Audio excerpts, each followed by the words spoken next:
Hello everyone. Welcome to Trade Compass. चलिए बात करते हैं आज मार्केट में किस तरीके का एक्शन रहा था।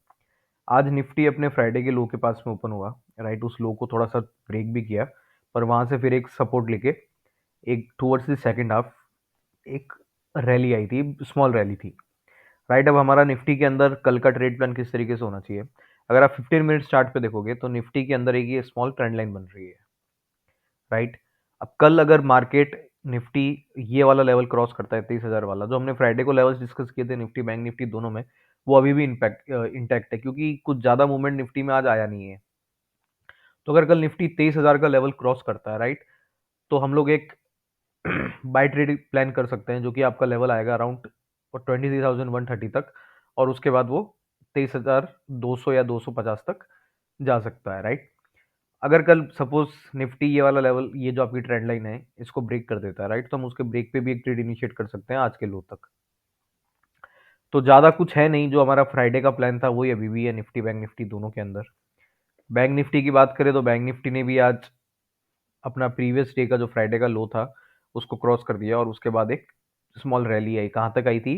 40, जो हमने उस दिन लेवल डिस्कस किया था वहीं तक, 49,250 से लेकर 300, इसी के बीच में इसने क्लोजिंग भी दी है। बैंक निफ्टी में भी सेम सिनेरियो है।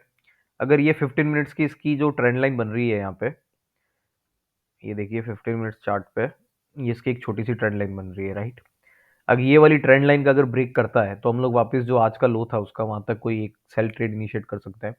और अगर ये वाले लेवल क्रॉस होता है, राइट, क्योंकि कल देखिए कल क्या हो सकता है बैंक निफ्टी निफ्टी दोनों के अंदर बताता हूँ मैं। अब बैंक निफ्टी के चार्ट से आप है ना निफ्टी का भी ट्रेड समझ सकते हो। जैसे अगर मान लीजिए कल इन्हीं लेवल्स के आसपास कहीं ओपन होता है, राइट, तो सपोज कल अगर ये वापस यहाँ पे आता है इस ट्रेंड लाइन के पास में, अब यहाँ पे हमको प्राइस एक्शन का वेट करना है कि किस तरीके का प्राइस एक्शन बन रहा है। अगर आपको ऐसा दिखता है कि भाई यहाँ से एक कोई अच्छी ग्रीन कैंडल दिखती है आपको, बुलिश कैंडल दिखती है, तो आप वहां पे एक ट्रेंड लाइन के नीचे का स्टॉप लॉस लगा के हम लोग ऊपर की तरफ ट्रेड इनिशिएट प्लान कर सकते हैं। पर अगर ये वाली ट्रेंड लाइन ब्रेक हो जाती है, राइट, तो उसके ब्रेक पे हम लोग एक उसके जो आज का लो है वहां तक का भी एक ट्रेड इनिशिएट कर सकते हैं। तो ये हमारी निफ्टी और बैंक निफ्टी में कल की ट्रेड प्लानिंग होगी। अगर हम बात करते हैं गोल्ड की, राइट, गोल्ड में आपको एक ट्रेड मिल सकता है। ठीक है, गोल्ड का अगर आप डेली चार्ट देखो, मैं इसमें ना आपको मूविंग एवरेजेस दिखाता हूँ गोल्ड के अंदर। अब देखिए कई लोग कह रहे हैं कि मूविंग एवरेजेस जो होती है वो काम नहीं करती है मार्केट में, मार्केट में सिर्फ प्राइस एक्शन काम करता है। ऐसा होता नहीं है। राइट, अगर आप सिर्फ और सिर्फ प्राइस एक्शन के बेस पर ट्रेड लोगे तब फिर आपकी एक्यूरेसी पे भी इफेक्ट आएगा। राइट, जो ये अलग अलग इंडिकेटर्स का यूज होता है, मैं ये नहीं कह रहा कि आप एक ही चार्ट में 10 इंडिकेटर लगा दो। राइट, पर प्राइस एक्शन प्लस इंडिकेटर अगर आप यूज करके ट्रेड करते हो तो आपके जो ट्रेड के अंदर है ना कन्फ्लुएंस आएगा। कन्फ्लुएंस इन द सेंस, आपको एक हाई प्रोबेबिलिटी ट्रेड मिलेगी। क्यों? क्योंकि आपके पास प्राइस एक्शन का भी सपोर्ट आ जाएगा, आपके पास मूविंग एवरेजेस का भी सपोर्ट आ जाएगा। अगर आप वॉल्यूम यूज करते हो तो आपके पास वॉल्यूम का भी सपोर्ट आ जाएगा। तो अगर ये तीनों चीजें मैच होगी तो आपकी जो सक्सेसफुल ट्रेड है उसकी प्रोबेबिलिटी इंक्रीज हो जाती है। तो ऐसा नहीं है कि सिर्फ मूविंग एवरेजेस पे ट्रेड होता है, सिर्फ प्राइस एक्शन पे ट्रेड होता है, कि या सिर्फ वॉल्यूम देख के ट्रेड किया जाता है।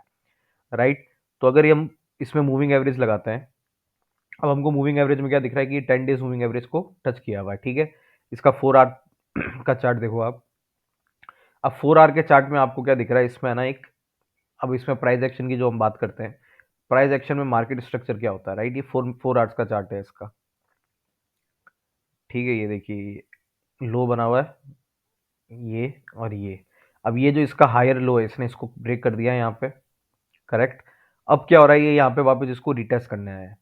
अब यहाँ पे होना क्या चाहिए, अगर ये जो टेक्निकल टर्म्स में हम बात करें तो ये यहाँ पे आके रीटेस्ट लेके वापस से नीचे की तरफ आना चाहिए। राइट, पर ऐसा जरूरी नहीं कि होगा, क्योंकि प्राइस जहाँ पे भी होती है ना, वहां से हमेशा 50-50 चांसेस होता है कि या तो वो प्राइस यहाँ से ऊपर जाएगी कि नीचे जाएगी। इसीलिए हम लोग मूविंग एवरेजेस का, सीपीआर का, आरएसआई का, या जितने भी इंडिकेटर्स है उनका हम लोग एक सपोर्ट लेते हैं। क्योंकि अगर सिर्फ प्राइस एक्शन पे आप देखोगे ना, तो वो यहाँ पे अगर अभी जो कोई भी प्राइस चल रहा हो, वहां से हमेशा आपको ये प्रोबेबिलिटी रहेगी कि वो यहाँ से 50% चांस ऊपर जाएगा, 50% चांस से नीचे जाएगा। पर अगर हम लोग मूविंग एवरेज का कन्फ्लुएंस ले लेते हैं, या फिर गोल्ड में मैं जैसे सीपीआर कंसीडर करता हूँ, अगर हम सीपीआर का कन्फ्लुएंस ले लेते हैं तो हमको क्या है ना, हमारा ट्रेड प्लान करने में आसानी रहती है। अब जैसे अगर यहाँ पे मैं सीपीआर लगाता हूँ, अब मुझे सीपीआर में यहाँ पे क्या दिख रहा है कि आज की डेट में जो गोल्ड है, गोल्ड का प्राइस वो कहाँ ट्रेड हुआ है, ये सीपीआर की रेंज में ही ट्रेड हुआ है। राइट। ओपन थोड़ा नीचे हुआ पर वापस थ्रू आउट द डे ये सीपीआर में आ गया और सीपीआर की ट्रेड में ही रेंज करता रहा। अब हमारे पास है ना, इसमें देखिए सीपीआर के थ्रू भी ट्रेड प्लान करने का किस तरीके से बनता है। हमको अब है ना ये वाली एक रेंज मिल चुकी है, राइट। क्योंकि देखिए ये जो मैंने आपको बताया था ये वाला ब्रेक हुआ है स्ट्रक्चर यहाँ पे, तो अब ये रिटेस्ट लेके नीचे आना चाहिए या फिर ये रिटेस्ट नहीं होगा, ये यहीं से कंटिन्यू करना चाहिए, राइट। दोनों सिनेरियो में क्या होगा, कंसोलिडेट कर चुका है। आप ये देख, ये जो 3 ब्लैक डॉट्स दिख रहे हैं आपको, ये लाइनें दिख रही है, ये सीपीआर की रेंज है। अब अगर ये सीपीआर वाली रेंज जब भी ब्रेक होती है, जिस डायरेक्शन में ब्रेक होती है उस डायरेक्शन में ट्रेड ले लो, ठीक है। ये इतना सिंपल है इसके अंदर ट्रेड, मतलब ट्रेडिंग है बहुत सिंपल, पर वो डिसिप्लिन के साथ करने वाली बात होती है। क्योंकि मैं गोल्ड में भी आपको मैंने जितनी बार एनालिसिस दिखाया है, मैंने आपको हर बार कहा है कि हमेशा एक बेस बनाने का वेट करो, कंसोलिडेशन का वेट करो। अगर वो कंसोलिडेशन ऊपर की तरफ ब्रेक होता है तो ऊपर की तरफ ट्रेड ले लो, नीचे की तरफ होता है तो नीचे की तरफ ले लो। बीच में कुछ करने की कुछ जरूरत ही नहीं है आपको। आपको वेट करना है कि मार्केट आपकी तरफ आएगा, आपको मार्केट की तरफ दौड़ना नहीं है, ट्रेड अपने आप खुद आएंगे, ठीक है। अब मुझे क्या दिखता है यहाँ पे, मेरे को ये दिखता है कि यहाँ पे ये रेजिस्टेंस के नीचे एक कंसोलिडेशन फॉर्म कर रहा है, राइट। अब अगर इसका ब्रेक होता है ऊपर की तरफ, यहाँ पे अगर ब्रेक होता है ऊपर की तरफ तो मैं यहाँ पे बाय ट्रेड इनिशिएट कर दूंगा। अगर नीचे की तरफ होता है तो मैं नीचे की तरफ ट्रेड इनिशिएट कर दूंगा, ठीक है। अब अगर मान लीजिए ऊपर की तरफ इसी ब्रेकआउट होता है तो हमारे पास क्या क्या लेवल्स निकल के आता है। तो आपको इधर इसी 15 मिनट चार्ट पे एक चीज दिख रही होगी कि यहाँ पे एक इसका छोटा ही देखिए, यहाँ से है ना, यहाँ से इसकी सेलिंग इंक्रीज हुई थी, राइट। क्योंकि यहाँ पे इसकी इंटेंसिटी भी ज्यादा है, राइट। ये वाला लेवल टच करने के बाद एक इंटेंसिटी के साथ इसमें सेलिंग प्रेशर आया था, ठीक है। तो ये आपका एक रेजिस्टेंस लेवल बन जाएगा पहला, अगर ये ब्रेकआउट होता है तो। और अगर मान लीजिए सपोज ये वाला लेवल भी क्रॉस हो जाता है, ठीक है, 4 hour chart, sorry 4 hour charts में जाओ आप, 4 आवर के अगर आप चार्ट में जाओगे तो आपको क्या दिख रहा है इसके अंदर। आपके पास एक तो मैंने जो पहले लेवल बताया वो था, उसके बाद आपका नेक्स्ट लेवल आ जाता है। अब ये लेवल नहीं है, ये रेंज है। देखो अगर मैं ये लाइन हटा देता हूँ, अब ये देखो ये एक रेंज है, ठीक है। तो ये वाली जो रेंज है ना, ये भी आपकी, क्योंकि ऑल टाइम हाई भी है, ठीक है। गोल्ड का ऑल टाइम हाई भी इसी रेंज में है। तो अगर ये वाली रेंज पे भी आता है तब भी आपको एक छोटा सा रेजिस्टेंस मिल सकता है। अगर ये सपोज कल ब्रेक डाउन दे देता है, राइट, अगर ये ब्रेक डाउन देता है तो आपके पास कौन कौन से लेवल्स आएंगे। इमीडिएट तो देखो आपके पास यही वाला लेवल है, ठीक है, जो इसने अभी लेटेस्ट अपना स्विंग लो बनाया है। अगर ये वाला लेवल क्रॉस होता है तो आप ये देखो, ये वो लेवल है, ये आपका जो नेक्स्ट सपोर्ट है वो इन लेवल्स पे आएगा। क्यों? क्योंकि ये वो लेवल है कि जहाँ से एक रैली आई थी, छोटी सी रैली है पर रैली आई थी, ठीक है। तो आपको मेजर सपोर्ट और रेजिस्टेंस ये वाले होंगे गोल्ड के अंदर। अगर मान लीजिए ये वाला लेवल भी क्रॉस हो जाता है, जो कि आपका 2864 का है, तब फिर आप ये मान सकते हो कि आपके पास इमीडिएट लेवल जो आएगा वो है 2835 का।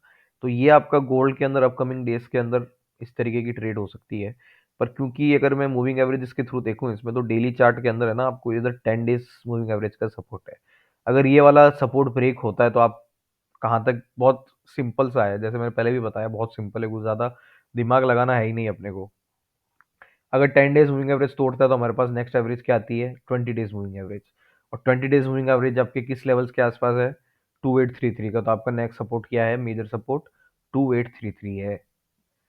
तो ये हमने आज बात की है निफ्टी, बैंक निफ्टी और गोल्ड की। निफ्टी के अंदर जैसे मैंने पहले बताया, निफ्टी बैंक निफ्टी में कुछ बदला है नहीं, जो हमारे फ्राइडे के लेवल्स थे वो अभी भी है निफ्टी बैंक निफ्टी में। और गोल्ड के अंदर जो ये छोटी सी कंसोलिडेशन रेंज बनी हुई है, इसका ब्रेकआउट या ब्रेकडाउन का वेट करते हैं। उसके बाद किस तरीके से प्राइस एक्शन रहता है, हम लोग उस डायरेक्शन में ट्रेड करेंगे।